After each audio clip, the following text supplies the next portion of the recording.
Allez, yo la team, on se retrouve pour une petite vidéo pour parler un peu de l'engouement de la randonnée. Voilà, j'ai remarqué depuis avril, ouais, mi-avril, un nombre massif de randonneurs sur les chemins. Chemins que j'emprunte quasiment tous les jours, GR34 notamment, évidemment, pas mal de petites portions du GR34. Je me disais que c'était intéressant de voir un petit peu le pourquoi, un petit peu de cet engouement pour la rando, pour les sorties en plein air. On parlera également des points négatifs et positifs et de ce que ça peut représenter comme impact pour la rando en général. Et puis on fera un petit tour des bonnes pratiques, on va dire, qui entourent la randonnée. La randonnée au long cours en itinérance. Allez, j'avance un petit peu et on se retrouve après.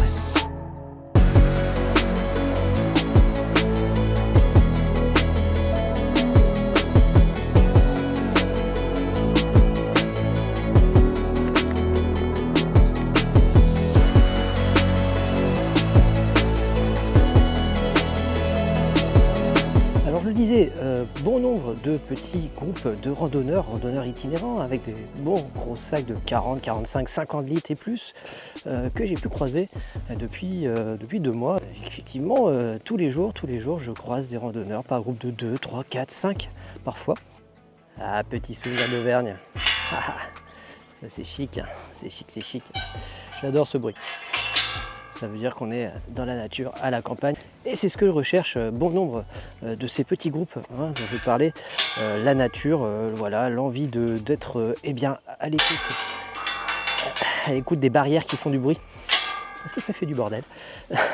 À l'écoute de la nature, profiter des chemins, mais pas que. Alors on va voir un petit peu le pourquoi. Pourquoi effectivement on se retrouve avec pas mal de monde sur les chemins cette année. Alors je t'en ai parlé dans ma vidéo sur la marche. C'est dans nos gènes de marcher. C'est un instinct. Nos ancêtres avaient besoin de se déplacer pour découvrir des territoires, notamment pour manger également. La chasse, la pêche, etc. Ils avaient besoin de se déplacer beaucoup. Les pieds faisaient partie de leurs moyens de locomotion favoris. Pas de trottinette électrique, pas de vélo, rien du tout. Donc on marche, et c'est inscrit dans nos gènes. Alors effectivement, c'est bien inscrit dans nos gènes, mais depuis, on va dire, cette histoire de Covid, je pense que les gens ont aussi pris conscience de la nécessité de sortir, de s'aérer, de s'oxygéner. Ils ont été tellement enfermés chez eux qu'ils ont eu besoin, ils ont ressenti, je pense, ce besoin d'aller dans la nature, de marcher. Le goût de l'effort est peut-être revenu pour beaucoup d'entre nous. Je pense que ça a beaucoup contribué. La période Covid nous a peut-être marqué et les gens ont ressenti le besoin de partir marcher et de respirer pour pouvoir un peu se retrouver. Alors je parle des gens en général, mais quel est le profil un petit peu des randonneurs que moi j'ai pu voir dernièrement sur les chemins? Eh bien, il y a de tout. Je dirais que la moyenne d'âge est entre 45 et 50 ans tout de même, mais des petits groupes que j'ai pu voir, on avait des jeunes de 20, 22, 23 ans peut-être, pas beaucoup plus, qui partaient en binôme, en trinôme, sur les chemins du GR34 pour aller découvrir un petit peu la beauté de cette région. Et clairement, on voit de tout, des personnes âgées. J'ai vu 2 dames avant-hier, elles avaient 65 ans passés, je dirais, avec un gros sac de 45-50 litres. Elles étaient toutes les deux avec leur bâton, elles étaient dans la montée, elles forçaient un petit peu. Mais oui, il y a un peu tous les profils. C'est vraiment accessible à tout le monde, on s'en rend compte. La marche, aller marcher, c'est donné à tout le monde. On peut très bien partir avec son sac, profiter des chemins, peu importe le nombre de kilomètres qu'on fait. Il n'y a pas de profil, on peut foncer et c'est ça qui est fou dans la marche. On voit de tout. Et j'ai réellement été étonné cette année de voir que il y avait vraiment de tout. Voilà, on peut penser que comme c'est à la mode, il va y avoir beaucoup de jeunes. Non, pas nécessairement. Il y a aussi des personnes un peu âgées. On a d'ailleurs un peu l'image du randonneur âgé avec les cheveux blancs. Voilà, c'est un peu la pratique de la personne âgée, entre guillemets, de marcher, d'aller randonner. Mais je crois que ça se modernise un petit peu et on voit tous les profils vraiment.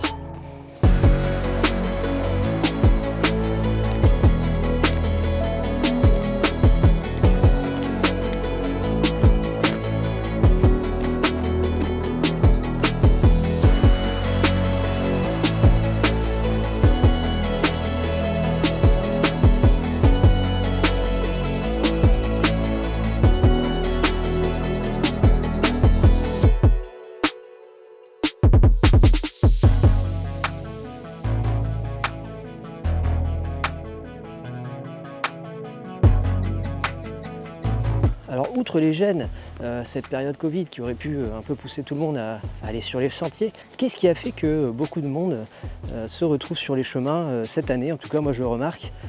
Eh bien peut-être qu'on n'est pas non plus innocent là-dedans, nous, créateurs de contenu orientés rando. Il y a beaucoup de chaînes désormais sur la rando. J'en fais partie. Alors après, c'est pas avec mes 400 vues par vidéo que je vais changer le game, mais il y a beaucoup de chaînes de rando qui se développent. Beaucoup de monde monte ses aventures sur YouTube, publie des photos sur Instagram ou sur Facebook, enfin un peu partout. Clairement, ça peut jouer dans la balance. Je pense que beaucoup de monde se retrouve à regarder ce type de vidéos et ça les intéresse, ça leur donne envie, eh bien, eux, de chausser des chaussures de rando eh bien, pour aller profiter de la nature et retrouver un petit peu des sensations qu'ils peuvent voir en vidéo. Est-ce que nous, en tant que créateurs, le fait de faire la promotion de cette pratique encourage pas un peu trop les gens à aller sur les chemins? C'est une possibilité. Alors attention, je ne dis pas là que je ne veux voir personne sur le chemin, au contraire, c'est très bien de voir du monde, c'est cool, il n'y a pas de problème avec ça. Par contre, c'est vrai que peut-être que nous, en tant que créateurs, voilà, on encourage de trop les personnes à sortir et ça bonde un petit peu les chemins.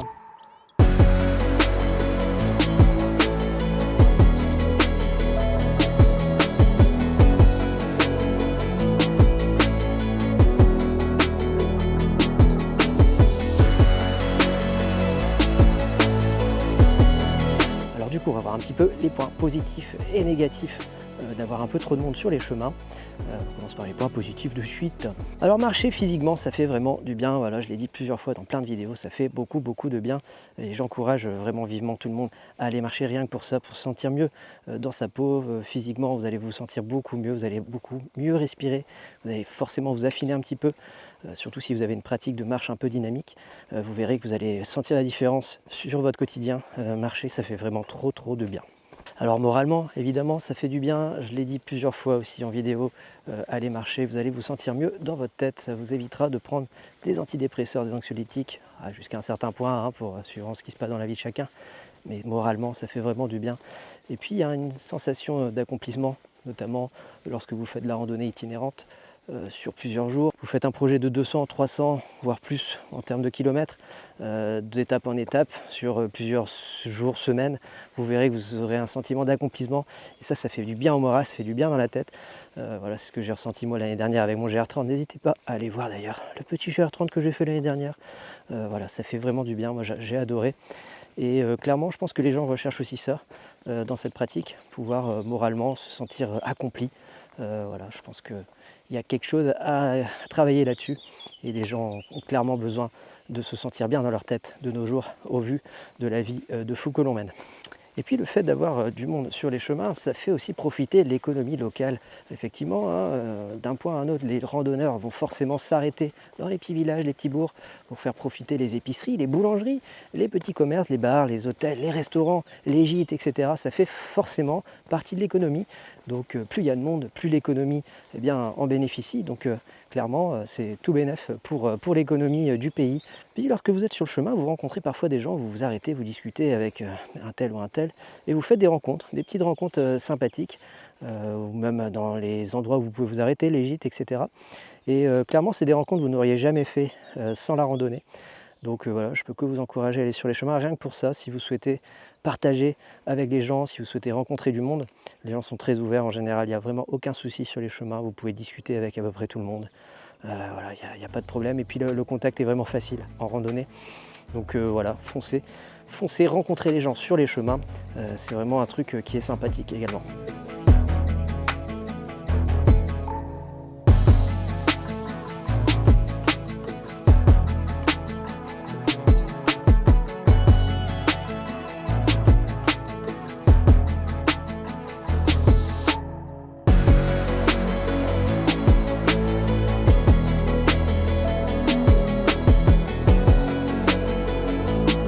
Alors le positif c'est bien, mais il y a également du négatif au fait qu'il y ait trop de monde sur les chemins. Et en premier lieu, le fait d'avoir des petits chemins bondés, ça empêche les gens qui vont un peu plus vite de passer parfois. Donc c'est parfois un peu pénible, moi ça m'arrive, je fais de la marche dynamique, j'emprunte le GR34 par endroit. Et on a des gens qui n'avancent pas trop, alors c'est toujours délicat, j'essaye d'être d'être magnanime, mais parfois c'est compliqué voilà, de devoir s'arrêter tous les 10 mètres. Bon, voilà, ça fait partie du jeu. Plus il y a de monde, plus les chemins sont bondés, évidemment, et parfois les chemins étroits, vous êtes obligé d'attendre derrière parce que vous ne pouvez pas passer. Alors, qui dit beaucoup de monde sur les chemins, à piétiner ces chemins, eh bien, vous allez forcément nuire un petit peu à la flore, à la faune locale, potentiellement. Donc forcément, les chemins se désagrègent. On a vu sur certains GR, il y a des parties qui sont totalement fermées, même ici sur le GR34, il y a des parties qui sont fermées de par la quantité de passages. Ça détruit les chemins, ça détruit un peu la nature. Voilà, c'est un peu le côté négatif de la chose. Vous allez nécessairement impacter sur la nature. Et puis, petite chose aussi qu'on retrouve souvent sur les chemins, les petits déchets. Les déchets s'accumulent de plus en plus. C'est pas rare que je retrouve des papiers, que ce soit volontaire ou non, hein, des papiers, des sachets, ce genre de choses, des bouteilles qui traînent. Je les reprends, je les jette à la poubelle. Si vous pouvez, vous essayez d'ailleurs de trier tout ça. Ça fait pas de mal à la planète, même si je suis pas écolo dans l'âme plus que ça. Ça fait pas de mal, quoi. Donc oui, plus de déchets, plus de des papiers, des personnes qui font leurs besoins dans la nature, qui laissent des papiers toilettes, ce genre de choses, des Kleenex. C'est jamais très joli à l'œil. Donc voilà, si on peut, on ramasse. Ça serait beaucoup mieux pour tout le monde. Et en dernier lieu, forcément, beaucoup de monde, donc moins profitable pour pouvoir se retrouver. Je l'ai dit, c'est important de pouvoir se retrouver sur le chemin pour faire communion avec la nature, se retrouver un peu seul face à soi-même et en profiter pour se retrouver.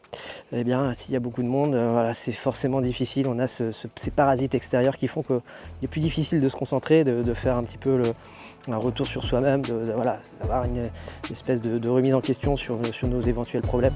Voilà, trop de monde, moins facile pour se retrouver soi. Voilà, c'est un peu délicat parfois.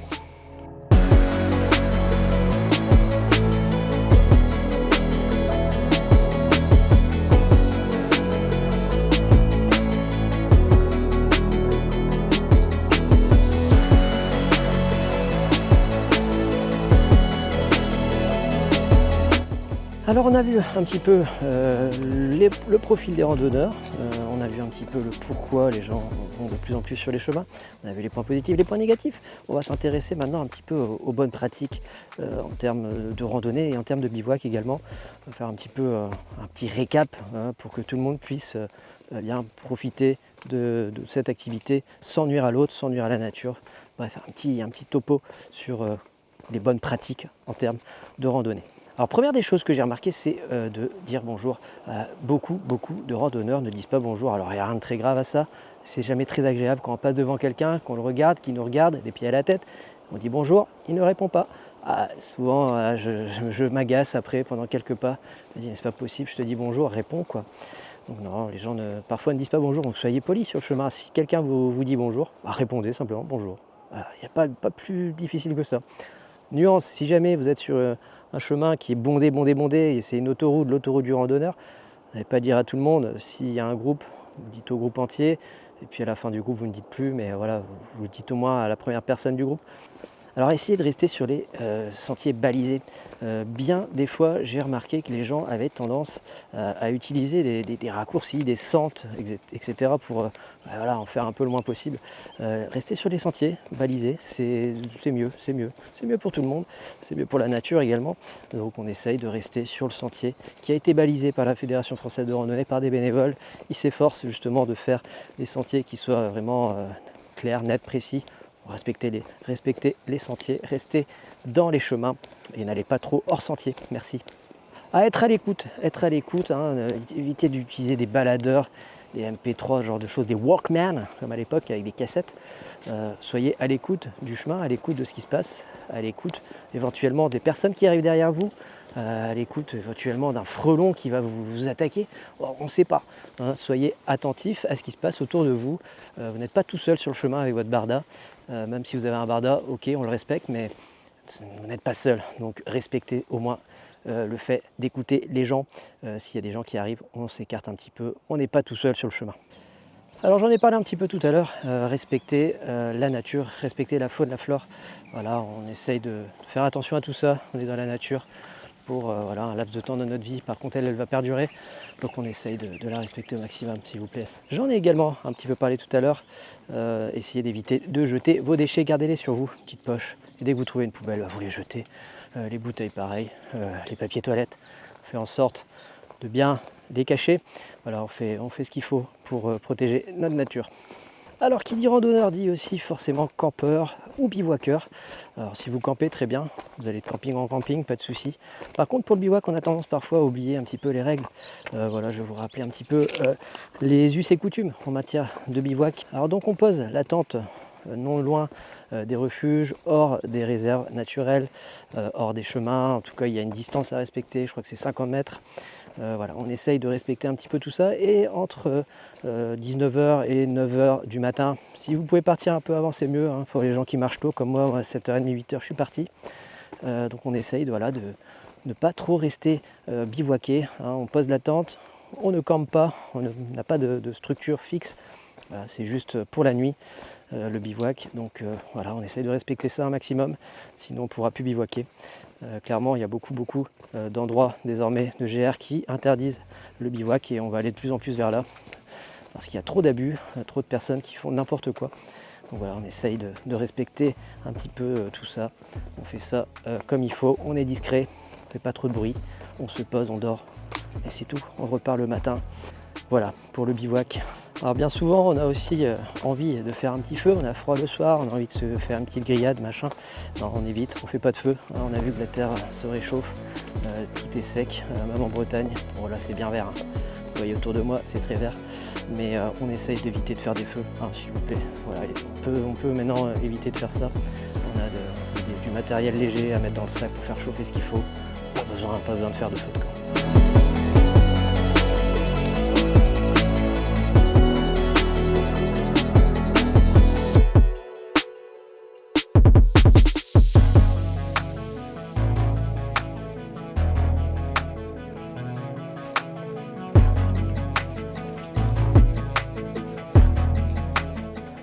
Bon bah voilà, je pense qu'on a fait le tour un petit peu sur ce que j'ai remarqué par rapport à l'engouement de la randonnée récemment. J'espère que ça vous a intéressé. N'hésitez pas en commentaire à me donner un petit peu votre ressenti sur le sujet. Si vous également, vous avez remarqué un afflux un peu plus important de randonneurs sur vos chemins, sur vos GR que vous pouvez parcourir au quotidien. Nous, on va se retrouver bientôt pour une prochaine vidéo. En attendant, tu le sais, tu lèves et tu marches. Tu connais le topo. Voilà, donc je vais continuer ma petite balade. Et je vous dis à bientôt. Ah, je suis sur mes petits chemins là, sympathiques. Un peu ombragé parce qu'il fait un peu lourd aujourd'hui. Ça fait du bien, un peu de fraîcheur dans ce joli chemin. Ah. Allez, ciao ciao.